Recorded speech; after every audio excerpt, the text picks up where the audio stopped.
20 ka mga persona sa Distrito Sangharo nagpositibo sa COVID-19.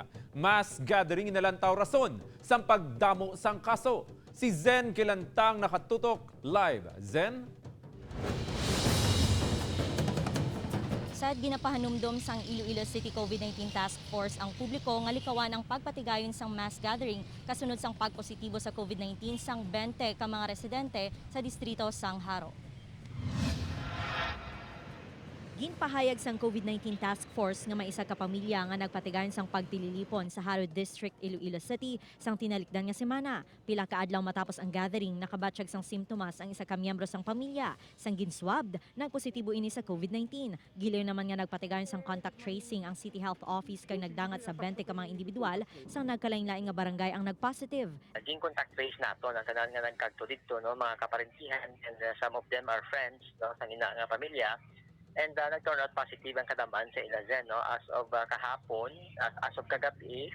I think almost 20 na sa ila ang nag-positive. Ginkumpirma naman sang barangay officials ng Cubay Haro nga sa ila lugar nagpatigayon sang mass gathering. Sa diin napulo sa ila residente ang nagpositibo sa COVID-19. Nagtipon ang pamilya bangod sang pasyam sang ila himata nga nagtaliwan. Mayara da kami nga ginbutang nga duha ka tanod nga nagabantay sa ila nga anytime kinahanglanon nila nga may suguon sila.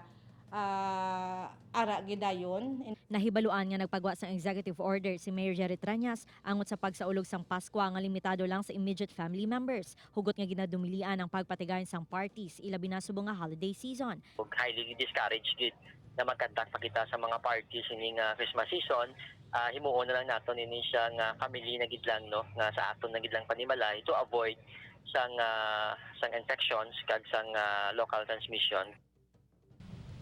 Sad naka-quarantine na mga COVID-19 patients sa ilang mga panimalay, kagina-monitor naman sa Barangay Health Emergency Response Team. Sad.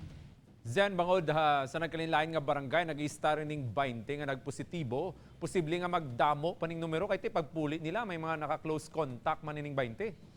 Yes, Sad, according sa COVID Task Force, may posibilidad nga magtaas pagid ang cases bangod nagkalinglain nga mga barangay ang ginatinira na sa mga family members. Kag sa subong ang nagapadayon ang contact tracing sang Iloilo City Health Office.